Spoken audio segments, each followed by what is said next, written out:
Vamos lá, pessoal, vamos começar mais uma live e hoje especial, uma live especial, edição MMDC. Esse próximo sábado, dia 23 de maio, vai ser o aniversário de 88 anos do assassinato dos 4 jovens do Martins Miragaia, Drauzio e Camargo, né, que marcaram a Revolução Constitucionalista de 32, e o professor Christian vai falar com a gente. Hoje nós vamos ter um aulão de história com o professor. Vamos lá, acho que a conexão retomou aqui. O professor Christian está já conectando. Fala, professor! Como é que é, Bolini? Tá bom? Tudo certo? Tudo jóia? Tudo jóia. Tá em casa aí, protegido do vírus? Tô aqui ajeitando aqui a posição do telefone. Então vamos lá. Professor, você sabe que esse é um assunto que a gente vai falar hoje, que eu gosto muito. Acho que o senhor é a pessoa certa para comentar o assunto, né? Queria que você Ei, contasse. Eu acho que é, pô. O senhor tem até medalha, né? então, Conta aí pro pessoal.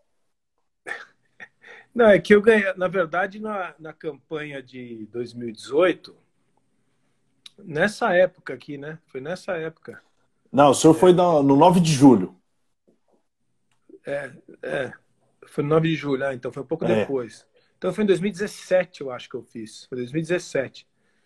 Que eu estava fazendo vários vídeos e tal, e aí eu decidi fazer um vídeo sobre essa data, 9 de julho, né? 23 de maio, 9 de julho. E, e aí a gente fez uma produção, e aí a polícia de São Paulo uhum, viu o vídeo e achou tão importante, tão relevante, que alguém tivesse lembrado daquilo e feito um vídeo educativo que me ofereceu uma medalha. Eu fui receber lá no Ibirapuera, onde tem o obelisco ali, o que é mausoléu. justamente o mausoléu do soldado desconhecido ali da Revolução de 32, né? Onde tem os Perfeito. o MMDC e tal. E aí, mas eu não sou especialista, não. Eu só estava fazendo referência a uma passagem da história que é importante, da nossa história paulistana, paulista, né? Perfeito, professor. Que é importante, né? Professor Cristian, eu queria começar essa conversa, né? Acho que é como se fosse um aulão. Você é o nosso professor naturalmente, e acho que para entender a Revolução de 32 a gente precisa entender o contexto da República Velha, né? Tinha aquela política do café com leite, que alternava um presidente paulista, um mineiro, um paulista, um mineiro. Isso daí foi quebrado, né? E aí Getúlio Vargas subiu ao poder nesse episódio. Mas eu queria que você contasse para a gente quais são os traços que você vê aí da República Velha e o que começou a justificar essa pretensão de poder do Getúlio Vargas. Qual que era o clima na época para ter uma revolução em 1930, né?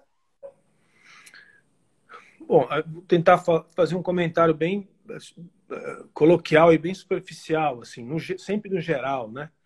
Eu Perfeito. acho que a gente tem que pensar o Brasil. É importante a gente fazer essas reflexões porque tem muita coisa que está aí até hoje, entendeu? Então é importante tirar algumas conclusões aí, conhecer algumas coisas que aconteceram.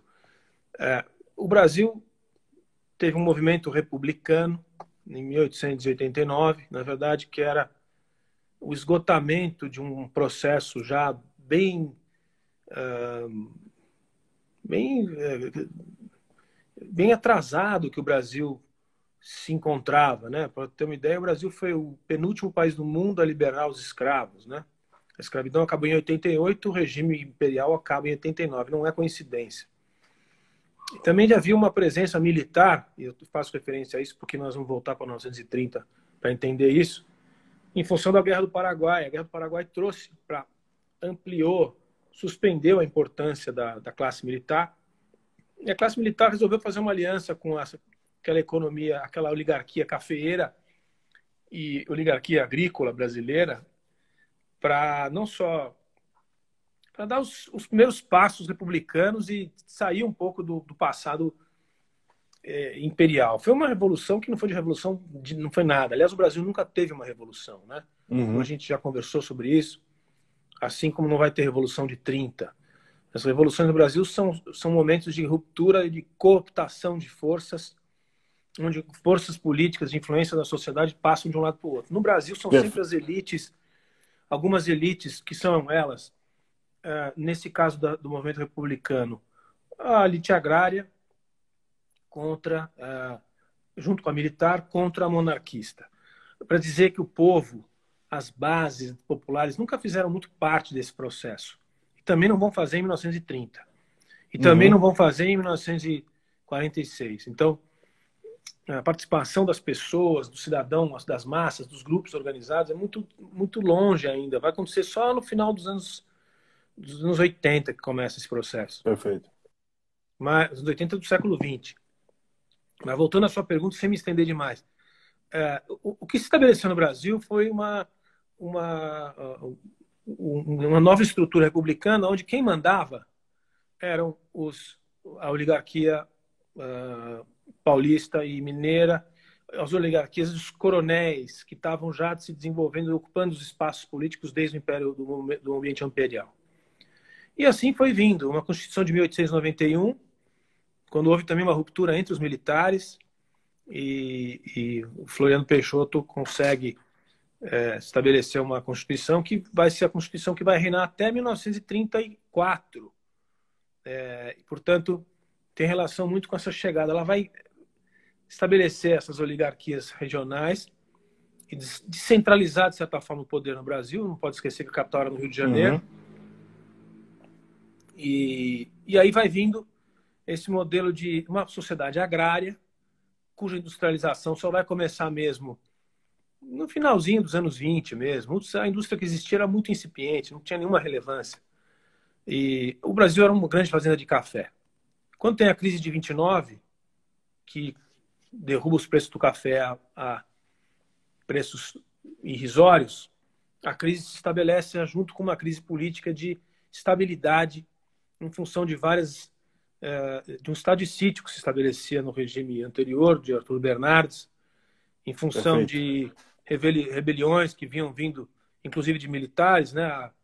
A Coluna Prestes, por exemplo, que foi uma facção militar que se orientou ao comunismo recém-nascido, stalinista, soviético e depois stalinista, que levou a uma marcha pelo país inteiro, que gerava uma enorme instabilidade, uma série de rebeliões internas.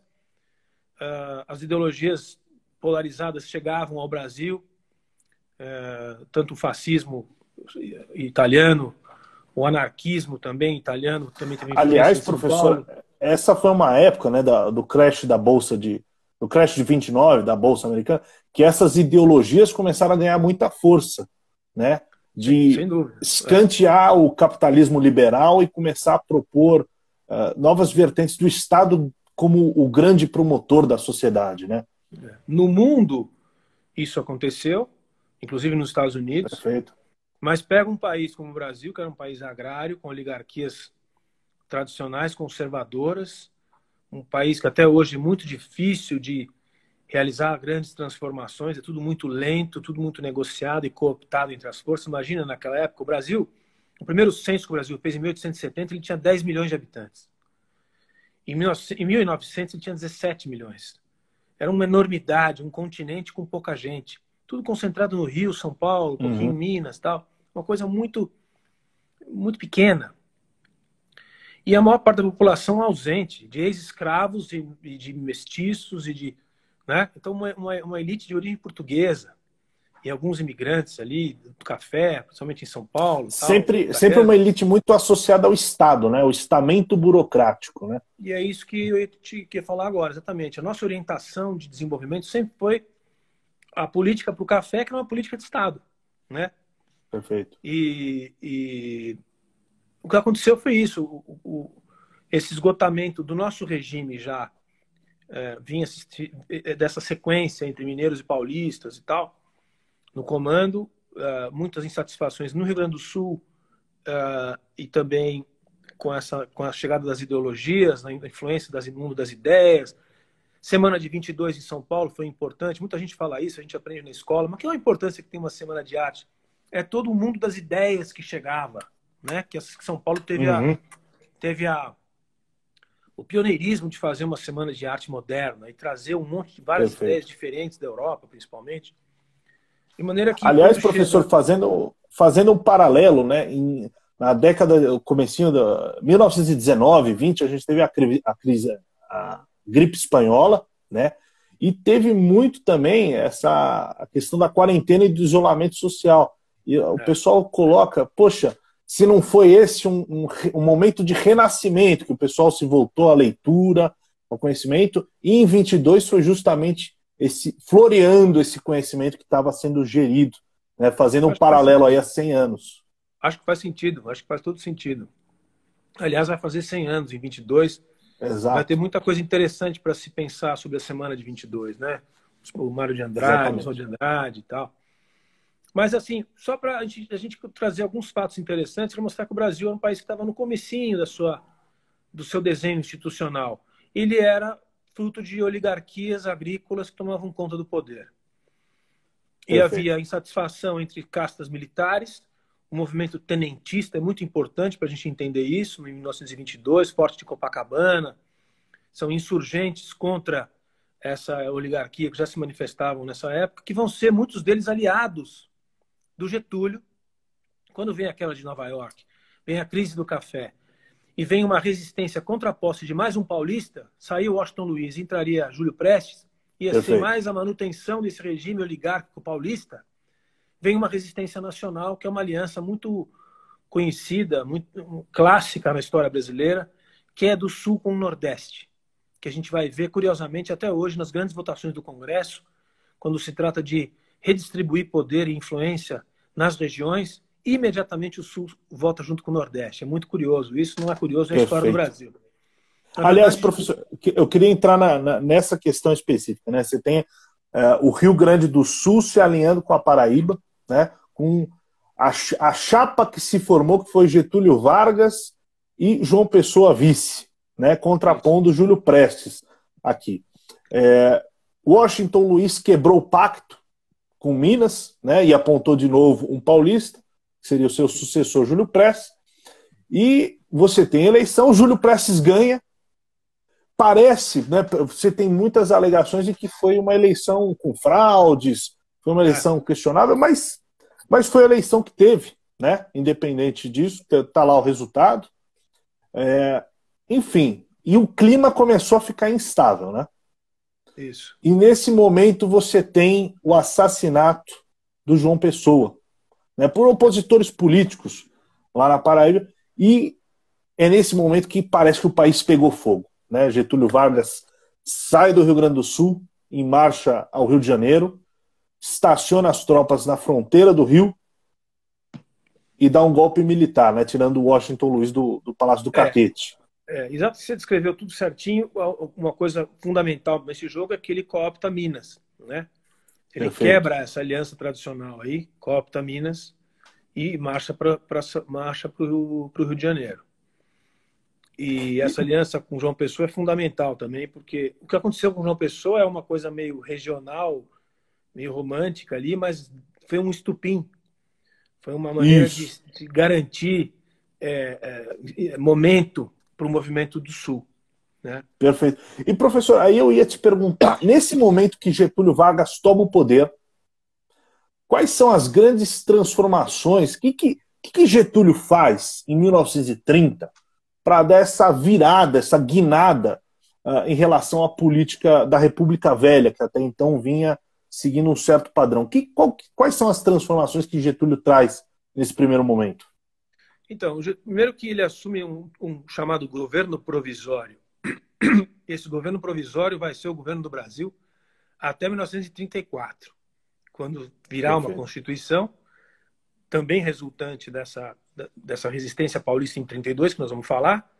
Mas a primeira coisa que ele faz, que é fundamental, é o seguinte: ele traz aliados interventores para todos os estados do Brasil que são inimigos ou adversários. E geralmente essas figuras são figuras militares uma boa parte pertencentes ao tenentismo, ao movimento tenentista de 22. Perfeito. Então, Esses interventores tomam o lugar dos governadores, né? dos presidentes de Estado. Nacionais, muitos deles não eram originais daqueles estados, inclusive. Vou dar um exemplo. O Juracy Magalhães, por exemplo, que é cearense de origem, vai assumir o governo da Bahia.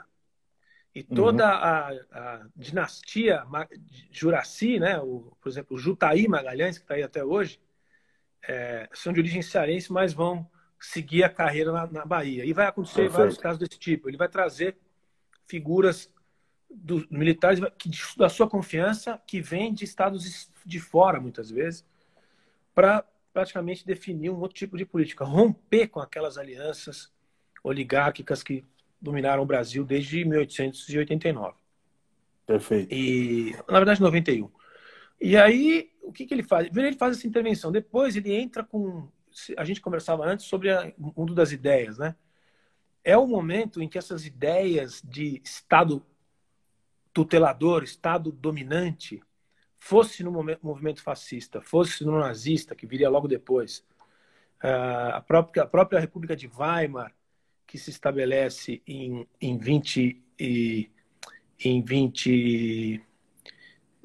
19, na verdade, na Alemanha, e estabelece uma nova constituição na Alemanha, republicana, era muito centralizadora. Então, o mundo das ideias era centralizador, tanto na Alemanha quanto na Espanha, na Constituição de 31, que vem logo depois, porque a Espanha era uma monarquia e vai se republicanizar também, e principalmente na Itália, com o fascismo de 22, já com Mussolini.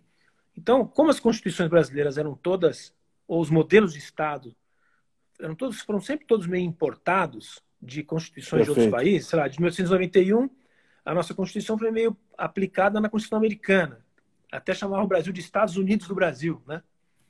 No caso de 1930, não teve Constituição nenhuma, é um golpe, mas o modelo de Estado vai ser populista.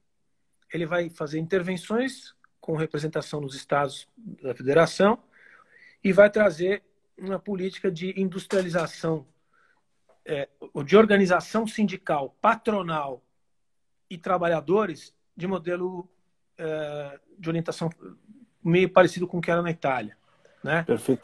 E sabotando bastante os empresários e trazer para si os sindicatos.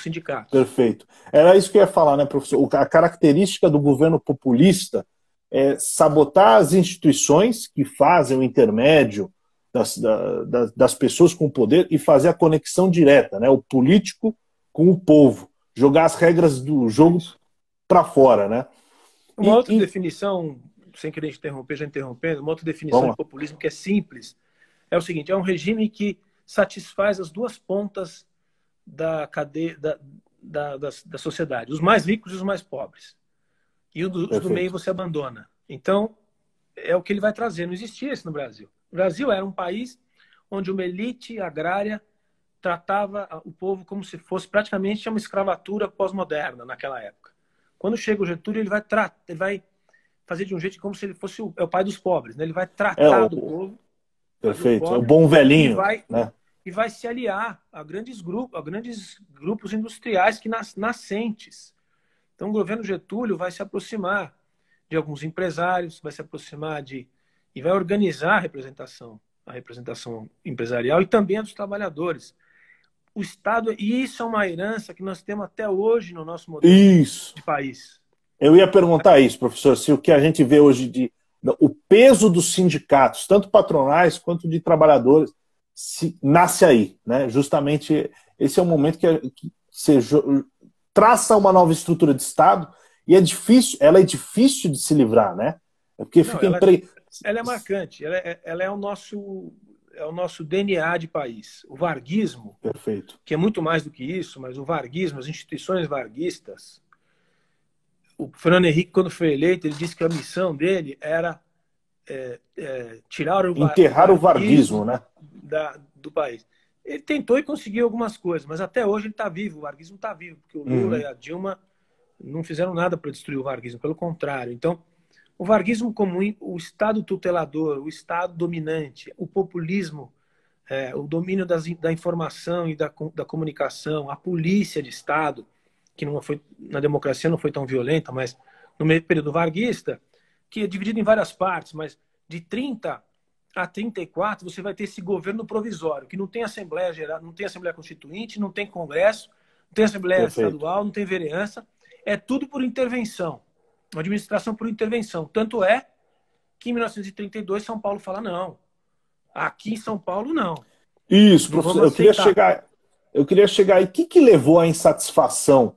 Né? Tem alguns. Eu tenho um livro aqui muito legal, que é 1932 em Chamas.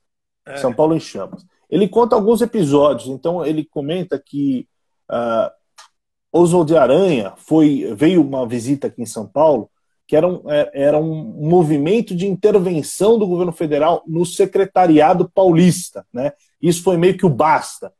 E eu queria te perguntar, que outros elementos que começaram a encher o saco de São Paulo para os paulistas se levantarem contra o governo federal?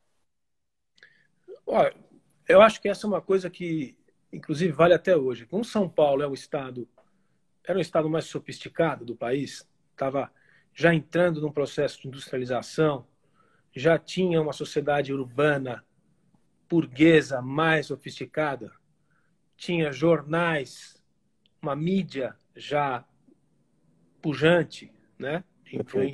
Independente do Rio de Janeiro, etc. São Paulo queria seguir o caminho das instituições e, evidentemente, não se pode esquecer, São Paulo é que havia perdido. São Paulo ainda tinha as suas oligarquias vivas, né? Ainda que decadentes, mas vivas. Então, a união entre a resistência entre as forças oligárquicas que haviam perdido o poder, mais as nascentes, que era uma classe média industrializante, independente, institucional e antimilitar, porque São Paulo não tinha poder militar nenhum, né? Aliás, você vai notar que, nesse sentido, São Paulo nunca teve nenhuma, de lá para cá, nenhuma influência na formação do governo autoritário e tal. São Paulo sempre foi um jogador menos importante durante o período de 64. Era político, era civil, né? Mas é o berço de todas as transformações civis da história republicana, é São Paulo, né? Com algumas exceções. Então, essa diferença e como estupim, esse período intervencionista faz com que as pessoas vão à rua em 31 já, contra, exigindo, na verdade, um movimento constitucionalista, exigindo uma carta nova que incorporasse os interesses dessas classes. E então são manifestações de rua. Tem, inclusive, já é a época da fotografia. Se você fizer uma pesquisa, você vê, tem várias fotografias, pessoal nas praças, manifestação de pessoas, de intelectuais e tal, nas ruas e tal. E a polícia do Estado, vinculada a um partido que era varguista em São Paulo, um partido artificial, né? Partido Popular. Era o PPD, PSD. Não é PSD, agora me fugiu, mas vamos pegar aqui. Um partido que o Vargas patrocinava em São Paulo. Perfeito. Essas forças que iam à rua conter as manifestações. E numa dessas manifestações, já em 32, em maio, que há se metralham as pessoas, né? Se alvejam os manifestantes. Isso. Teve um episódio, né, professor, que tem uma base lá na rua Barão de Itapetininga. Tinha uma base. Praça da República, isso aí. Isso. Eles saem do Largo São Francisco, né? E até por isso que no Largo São Francisco, para quem é daqui de São Paulo, vale a pena conhecer, tem lá um monumento ao soldado constitucionalista, né? Então sai de lá, vai para a Praça da República, e na rua Barão de Itapetininga tinha lá uma base fiel a Getúlio Vargas, e é justamente quando acontece o que o senhor falou, né? São metralhados os manifestantes, né? E aí viraram alguns, são os mártires de 32, né? Fala aí sobre o MMDC. O MMDC são 4 jovens que foram baleados. Você falou no início lá, o Martins Miragaia, o Drauzio, que são a sigla de um dos nomes deles, né? E o Isso. Camargo. E eles se transformam num símbolo dessa resistência que vai se transformar numa revolução, uma revolução armada. São Paulo se insurge contra o regime. Muita gente fala que era para se separar do Brasil. Não era. Não faz sentido, nunca fez sentido isso. Na verdade, era um movimento para impor a vontade das forças sociais de São Paulo contra as forças retrógradas, autoritárias e centralizantes do varguismo. Perfeito. Tanto é, professor, que o grito de guerra, né, era São Paulo pelo Brasil. Então nunca foi separatista. Essa é um mito muito legal da gente abordar, professor, que todo 9 de julho, no desfile cívico-militar, eu adoro sair com a bandeira de São Paulo e tal, e tem muita gente que fala, porra, você é separatista? Isso é separatismo? Não. Né? Era uma propaganda do governo federal que taxava São Paulo de separatista porque era São Paulo contra o resto do Brasil, né? Exato. Essa guerra. Paulo... E foi uma guerra, foi um conflito, esse sim, os padrões brasileiros, que sempre foram padrões, tirando a parte, o século XVI, XVII, até, que era outra coisa, os padrões brasileiros, o conflito de 32 foi um conflito armado com tanque, pro da época, né? Equipamento bélico, gente que se alistou para combater no Paraná, combater no Vale do Paraíba. Tem combate, tem morte. Tem, inclusive, ataques aéreos, né? Teve tudo que era tipo de artilharia. É um conflito armado para proporções brasileiras, é um grande evento. Mas durou muito pouco, né? Pra você ter uma ideia, a população, até tem uma tia que me contou, muito curioso isso, uma tia que já faleceu, que o pessoal recolhia para arrecadar recursos, dava joias e dava ouro, dava alianças, anel, alianças, para as forças poderem se armar e se organizar. Então teve uma participação, isso parece meio bobagem, mas é muito interessante porque é a participação das pessoas. As pessoas não participavam do jogo até essa época. É a chegada da população no jogo político, ainda que fosse, em São Paulo, nesse caso, muito incipiente, e no Brasil fosse pelo populismo. Mas a política começa no Brasil de verdade nessa época, né? Nos anos 30. E só para concluir, não sei se você ia concluir por aí, mas a gente pode voltar, mas o que é interessante é o seguinte, se não fosse esse conflito, que durou 3, 4 meses, não 3 tinha meses. Força, né? Não haveria Constituição de 34. Porque o governo foi obrigado, apesar de ter vencido o conflito, ele foi obrigado a se manifestar em relação à necessidade de uma carta. E essa carta foi, embora tenha sido escrita por um pouco mais de 240 convidados pelo regime, e cerca deles, algumas dezenas eram sindicalistas, amigos, pelegos, né? Então era uma carta mais ou menos pré-desenhada já. Autoritária, misturava uma série de coisas, um autoritarismo, um populismo, um centralismo, com a modernização industrial, com o domínio das estruturas sindicais, a reforma da língua portuguesa, uma série de características de mudança de país, de chegada do país na modernidade. Só que foi escrita para o Getúlio. Perfeito. Tanto é que foi uma farsa. Tanto é que ela demorou 1 ano para ser escrita, teve mais 1 ano de aplicação, pouco aplicada, e logo depois já veio um golpe de novo de Estado e ela deixa de existir. Perfeito. Foi a Constituição que menos durou. Eu queria, professor, um pouco focar no período da guerra, né, nos 3 meses. Tem alguns episódios, acho que muito legais. Tem a Batalha do Túnel da Mantiqueira, né, que é o túnel na fronteira com Minas, que foi um estado aliado do governo federal. Um túnel de 1 quilômetro, que de um lado estavam as tropas paulistas, do outro as tropas mineiras. Lá teve enfrentamento de avião, enfrentamento de tropas, né? Foi uma batalha bastante estacionada, assim como no resto do estado, né? mostrando que São Paulo conseguiu manter as tropas do governo federal, apesar de tudo, né? Mas tinha uma coisa, professor, que era muito forte, que era a guerra de narrativas e a imprensa. Eu queria que o senhor comentasse um pouquinho sobre isso, né? A característica da imprensa sob regimes populistas. Como que era o relacionamento da imprensa? Era a imprensa comprada ou era censurada? Como que era? Assim, eu sei, o que eu sei, assim, o Getúlio importa um modelo de comunicação que é uma comunicação dirigida, né? Ele, inclusive, tinha, depois no regime do Estado Novo, o departamento o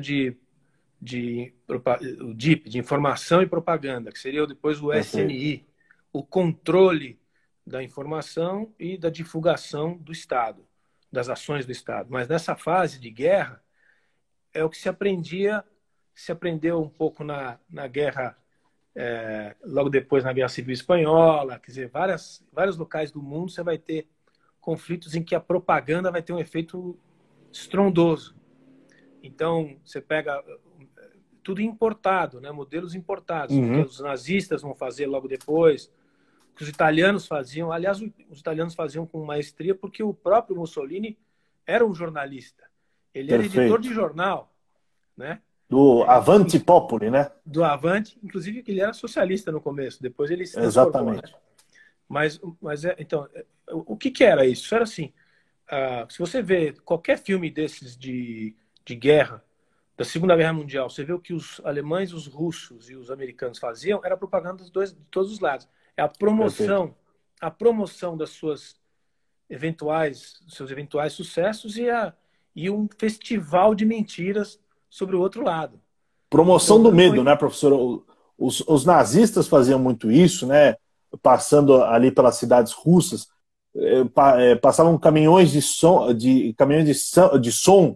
um megafone, fazendo o é, barulho de um relógio, falando: olha, a cada 8 segundos morre um alemão. Né? A mesma coisa também de todos os lados, e Getúlio Vargas fez também isso. Né? então, nas devidas proporções, porque a coisa aqui era muito menos Perfeito, sofisticada e perfeito. tal, mas fez muito, assim, tentava-se convencer os paulistas de que eles não tinham nenhuma chance já desde a primeira semana.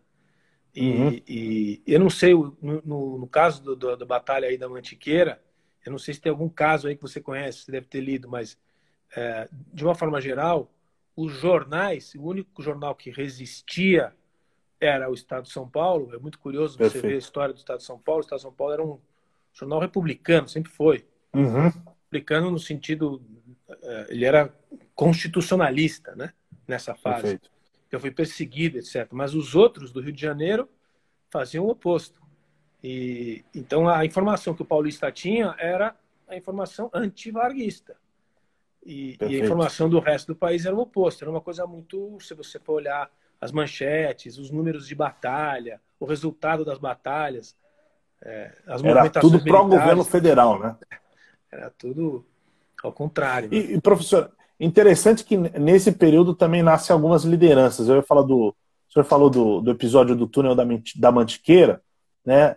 Teve um médico que serviu por Minas Gerais, que posteriormente viria a se destacar, o senhor Juscelino Kubitschek, O né? presidente da República, Posteriormente, isso mesmo. exatamente. É. E tem umas curiosidades, professor, que eu acho muito legais, né? Por exemplo, a expressão matraca. O que era a matraca, professor? A metralhadora. Exatamente. Que os paulistas chegou a um ponto que tinha que usar a criatividade, né?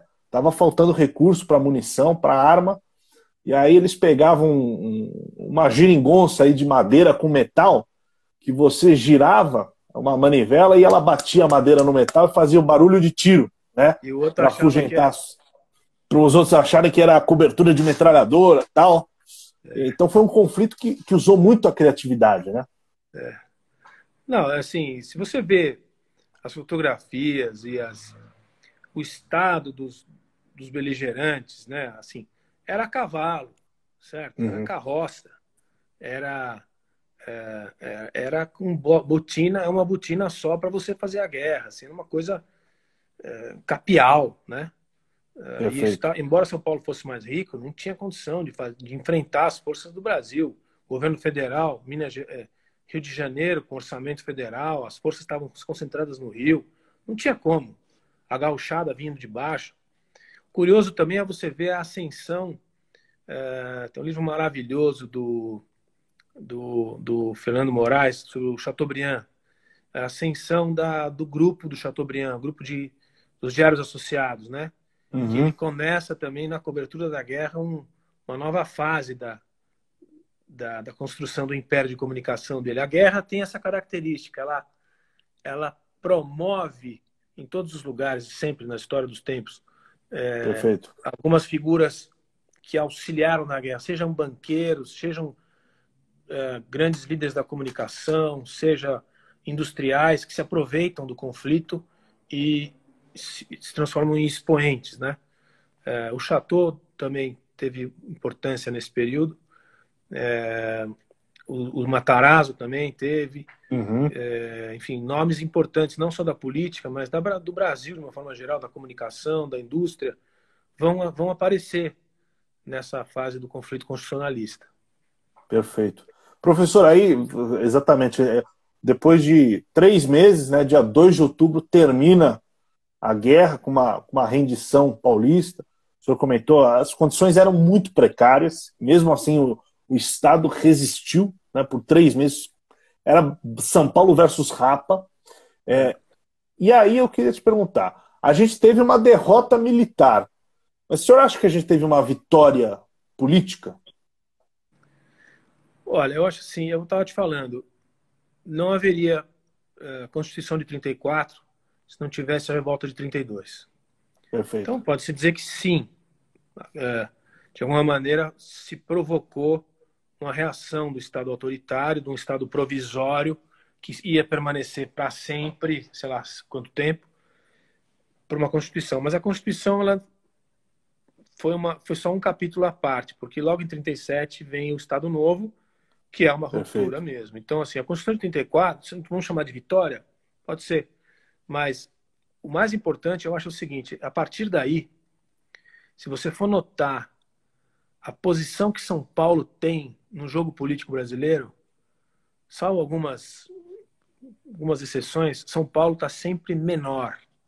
Eu acho que uma das Uhum. coisas que o varguismo trouxe para sempre foi colocar São Paulo, foi colocar panos quentes em São Paulo e colocar São Paulo numa condição de não protagonista da política. São Paulo, Perfeito. isso vale para 2020. Se você olhar hoje o quadro político brasileiro, você fala, quem são os candidatos para do 22, não sei o quê. O Dória é um deles, tal, não sei o quê. Acho difícil, muito difícil. Não só pelo perfil dele, mas ele é o que São Paulo representa.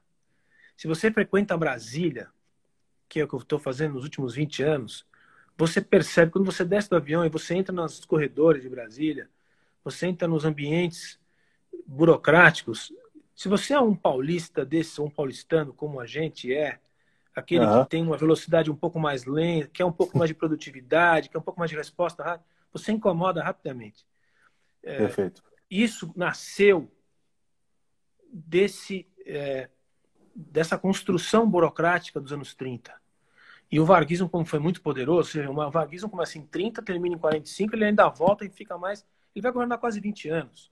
E o governo Uhum. Dutra ainda é um período intermediário em que Uma ele foi extensão, né? protagonista. Então, você pode considerar que são um quarto de século de influência varguista e todos os partidos políticos, depois de 46, os importantes, o DN, PSD e PTB, é mais ou menos pró e contra Vargas. A Perfeito. Perfeito. influência de Vargas é um negócio que está aí até hoje por causa disso. E um dos legados desse varguismo aí, que pode ser um monte de coisas, é que São Paulo tem que baixar a bola. São Paulo não pode ser protagonista. Então, assim, para responder sua pergunta no geral, eu acho que São Paulo perdeu. São Paulo perdeu em 1930, porque São Paulo era o player de uma Uhum. sociedade muito atrasada, muito oligárquica. agrária, mas era São Paulo. O Perfeito. café era paulista. Depois disso, nunca mais. Eu não estou aqui promovendo, querendo dizer que tem que voltar a ser diferente, tá? Só estou trazendo assim, de onde vem São, essa dificuldade de São Paulo se expor e assumir protagonismo no país? Bem daí, com certeza. Professor, inclusive eu ia falar, o varguismo no Brasil é como se fosse o peronismo na Argentina, né? Você vê que Exatamente. depois daquele ponto, a política parece que gira ao redor daqueles pressupostos. E na ditadura militar, agora eu ia entrar no período da ditadura militar, né? Por exemplo, um dos institutos que surgiram na ditadura foi a limitação do número de deputados de São Paulo. Hoje a gente tem um máximo de 70 deputados federais na Câmara para São Paulo e, por outro lado, um piso de 8 deputados para o estado com menor população. Ou seja, o voto do paulista vale menos do que o voto do acreano, né? Você vê que é dessa herança que o senhor atribui essa construção de paradigma? Eu tenho certeza que é. São Paulo vai, a partir de então, depois que vem a democracia em 46, vai ser sempre um estado visto como uma ameaça à unidade nacional. E então a Constituição, assim, esse problema da representação vem lá de trás, mas ele fica pior já no regime militar, quando as eleições eram indiretas. E em 77, você já deve ter ouvido falar nisso, o presidente Geisel estabelece um pacote de abril. Porque com a abertura lenta e gradual que os militares foram estabelecendo, eles estabeleceram eleições legislativas em 78, para Senado e deputados. Eu já me lembro dessa época que os santinhos moravam numa vila e os santinhos ficavam todos jogados no chão. E eu me lembro do Quércia, que o Quércia era candidato a senador em 78, eu era criança, e eu peguei os papelzinhos do Quércia no chão, por isso que eu me lembro bem. Mas em 77, um ano antes, eu tinha 10 anos já, o presidente Geisel percebeu que a oposição, que era a MDB, podia ganhar o parlamento. Então ele baixou um pacote de abril de 77, em que ele estabelecia por decreto um Senado, que havia um senador biônico, chamado senador biônico, que eram daí 3 senadores. Todos os países do mundo têm sempre 2 senadores por região. A gente passou a ter 3. Era um biônico, indicado pelo governo. Era o contorno, né? Era para fazer a mão do regime pesar, né? Para não ter derrota. Para você manter que, se a oposição fizesse uma vitória, como ia fazer, o governo federal ainda continua mandando, né? Então eles fizeram isso, e para a representação, ele mudou a representação, como você falou. Ele pôs uma super representação para os estados do Norte e Nordeste e uma sub-representação para os estados do Centro-Oeste, Sul e Sudeste, que ainda eram menos estados do que tem hoje. Não tinha, os territórios não eram estados, não tinha Rondônia, não tinha Roraima, não tinha Amapá, não tinha Mato Grosso do Sul, eram menos estados. E com isso ele conseguiu o que ele queria. Quando veio em 78, as eleições, teve oposição, mas o governo manteve a sua... Por quê? Porque as regiões mais pobres do país votavam nos militares.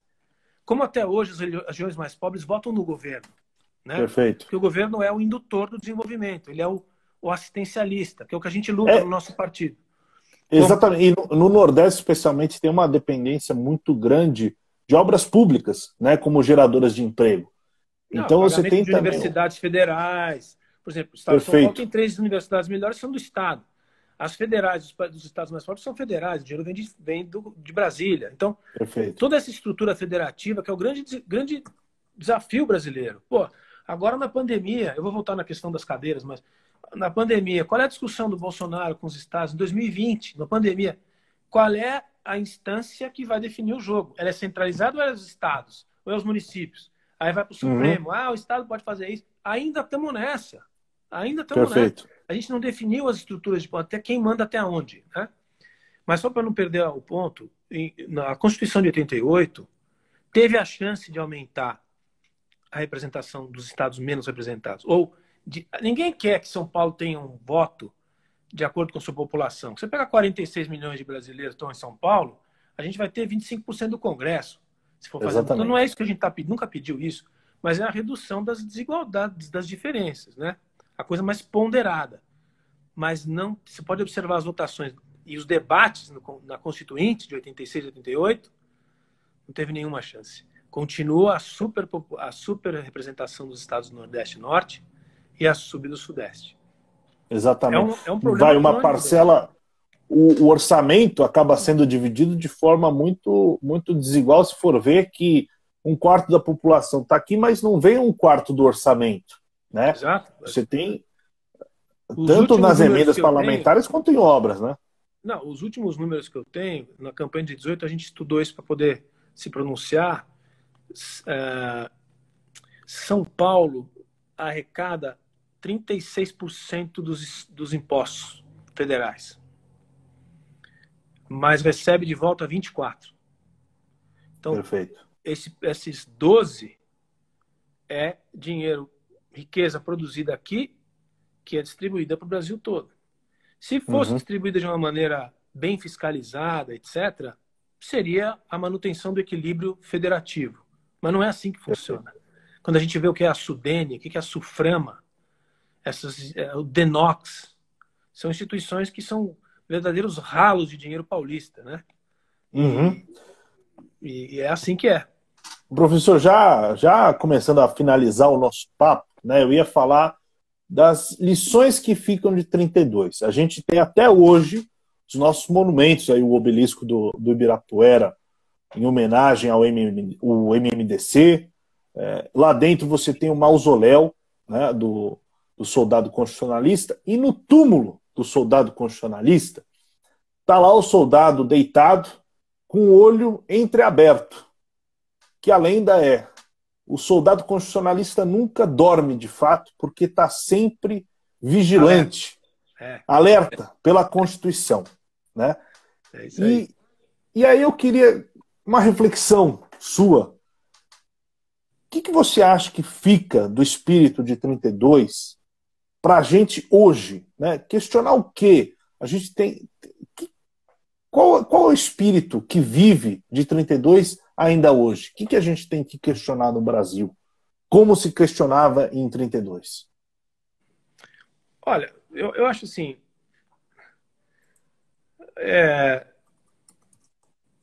a gente... O que fica e serve para 2020, para o debate contemporâneo, assim, muita gente que prega a renúncia do presidente, impeachment, fecha o Congresso, golpe militar, quer dizer, o espírito de 32 é exatamente o oposto disso.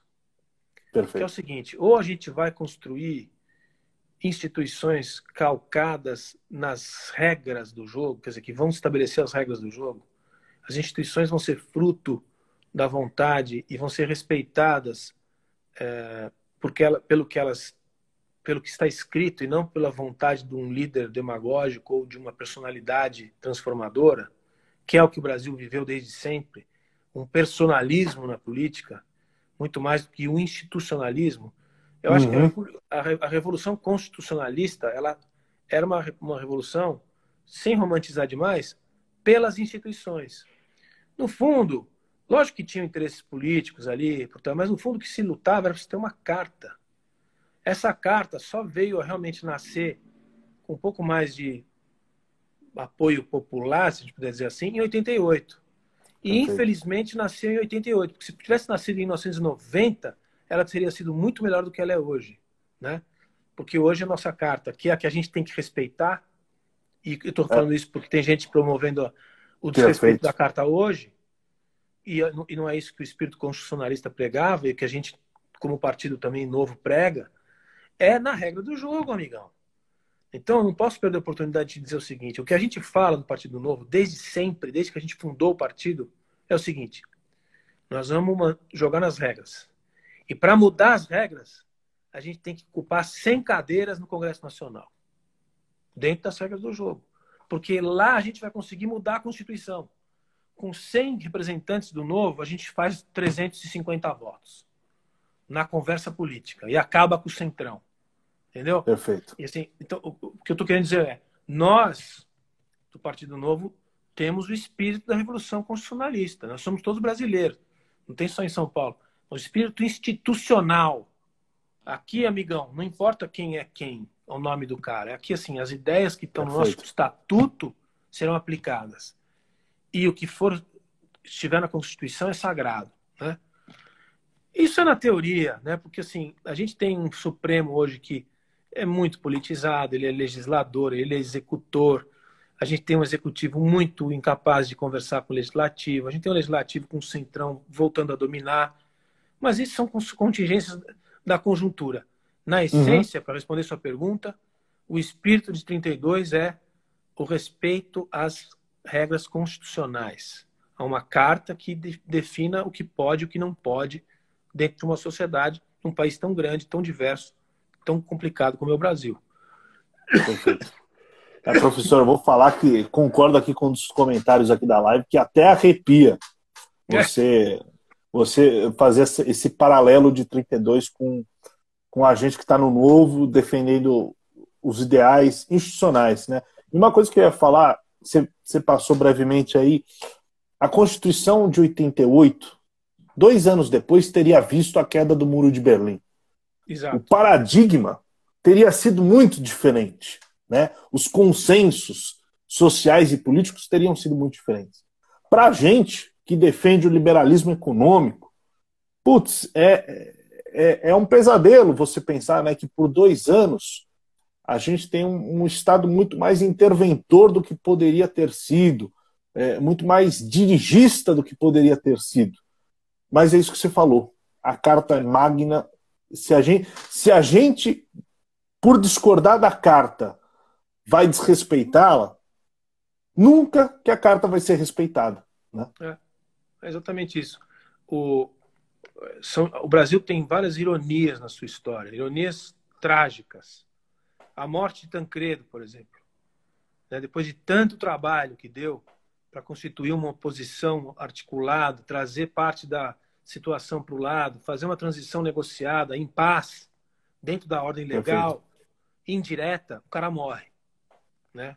São coisas que acontecem no Brasil. Ou o Jânio renunciar, por exemplo, também são coisas que é o Brasil. Mas o que estou dizendo isso pelo seguinte: a nossa Constituição, ela é uma carta de ressentimento constituída, escrita por várias facções de pessoas ressentidas com o que aconteceu entre o período autoritário. Se tivesse Perfeito. passado o muro de Berlim, num mundo de Guerra Fria, ainda. 1 ano depois caiu o Muro de Berlim, 2 anos depois da derrocada do socialismo soviético e desmembramento da União Soviética, Gorbachev e Yeltsin. Então, e a globalização entrando em marcha forçada, se puder usar o termo brasileiro, tivéssemos tido essa oportunidade de ver o que ia acontecer com o mundo, a Constituição não seria o que ela é. É muito duro viver com a Constituição dessa, porque é uma Constituição, não vou usar uma palavra meio ruim, mas socializante. Ela só pensa em direitos adquiridos. Ela não tem compromisso do cidadão com o país, entendeu? O Roberto Campos fez uma contagem, né, que a Constituição de 88 fala a palavra direitos mais de 70 vezes. E dever não menciona. Mas para todo direito tem um dever, uma contrapartida, né? E esse é um paradigma que poderia ter sido quebrado 3 anos depois da elaboração da Constituição, né? Uma das causas da paralisia brasileira, além daquilo que eu falava antes do PMDB e das cooptações, etc., é a Carta Constitucional. Ela paralisa a atividade produtiva. Você não consegue sair dela. Ou você Perfeito. muda. É o que se fez na reforma trabalhista pela metade, a reforma tributária que não vem, a reforma administrativa, a reforma política, tudo isso está na Constituição. São algumas cláusulas pétreas impraticáveis. Então é uma bola de ferro amarrada no pé do brasileiro, entende? Agora, não vamos promover a ruptura, vamos promover a reforma. E a reforma se faz com política, e a política se faz com partido, e o partido se faz com a sociedade representada. Se você tem 35 partidos no país e 86% das pessoas falam que não se identificam com nenhum, tem alguma coisa muito errada na nossa representação. A gente quer ser, você vai ser, o Partido Novo vai ser parte dessa representação legítima. Para fazer esse trabalho. Não é para nós, para você seja, que você é moço ainda. Mas não é mais para mim, não dá mais tempo, cara. Isso aí, na democracia, na reforma das regras do jogo, demora mais 25 anos. Então, é assim que a vida é. E a gente tem que trabalhar por isso. Professor, sabe que essa visão, só já para finalizar aqui o papo, eu sinto muito a falta do conservadorismo político verdadeiro, né? Aquele conservadorismo britânico, que é o seguinte, porque hoje a gente tem alguns segmentos da sociedade que se dizem conservadores, mas na primeira oportunidade gostariam de rasgar a Constituição, né? É, O conservador verdadeiro é aquele prudente que fala, opa, peraí, nenhuma revolução é boa, nós isso. precisamos de reformas, né? Sempre um incremento institucional ao invés de jogar tudo para o ar e começar de novo, né? Porque sempre dá errado quando se faz isso, né? Enfim, eu acho que é uma doutrina política, essa postura conservadora que falta no Brasil, né? Então, é muito importante o que você está falando, porque assim, no Brasil, a gente tem conservador é o reacionário, ou seja, o cara que. Perfeito. E o reacionário no sentido. Que também tem um sentido bom na palavra, mas. Porque o que é o conservadorismo numa definição mais coloquial? É a pessoa que acha que tudo já foi pensado, tudo já Uhum. foi criado. Portanto, não há que fazer rupturas, porque não há mais nada a se inventar do que já se conhece. Isso é o conservador. Perfeito. O revolucionário francês, essa mentalidade francesa de ruptura, se compara as duas histórias, a francesa e a britânica, vamos pela britânica, vamos pelo Rui Exatamente. Barbosa, porque essa coisa francesa de rupturas, ela deixa traumas históricos. Eu não acho que a França é um país melhor do que a Inglaterra. Longe disso, a nossa influência cultural, militar, burocrática e universitária é francesa. As pessoas aqui Perfeito. acham que tem que romper com as coisas, né? Mas Quando deveria ser o contrário, né? Estabilidade tem que ser a palavra de ordem. e o nosso modelo político não é de ruptura, ele é de cooptação, mas ele é de cooptação Perfeito. reacionária. Ele não é de cooptação evolutiva, que é o modelo conservador inglês. Perfeito. Ele evolui, ele vai se aperfeiçoando. A gente não tem isso. A gente não conseguiu, porque a gente não tem pessoas educadas com essa escola. A gente só tem francês e português do século XIX. Só. E agora está aparecendo Perfeito. um time aí que são os ingleses brasileiros, vai, que vão transformar essa Exatamente. agenda. Exatamente. Professor, o papo foi excelente. De longe, acho que uma das melhores lives aqui que eu já participei. Queria agradecer a você, a todo mundo que participou até agora. Essa live vai ficar salva, eu vou colocar no YouTube, tentar colocar aqui no próprio Instagram. Mas foi muito bom, professor. Queria Legal. agradecer e deixar essa homenagem nossa, né, de estudar e debater o assunto para esse próximo sábado, dia 23 de maio, em homenagem ao nosso MMDC, os nossos mártires constitucionalistas. É isso aí. Em 9 de julho a gente também manda mais uma mensagem. Com certeza. Professor, Legal. muito obrigado. Prazer Pessoal, aí te muito ver. obrigado. Valeu. Valeu. Tchau, tchau.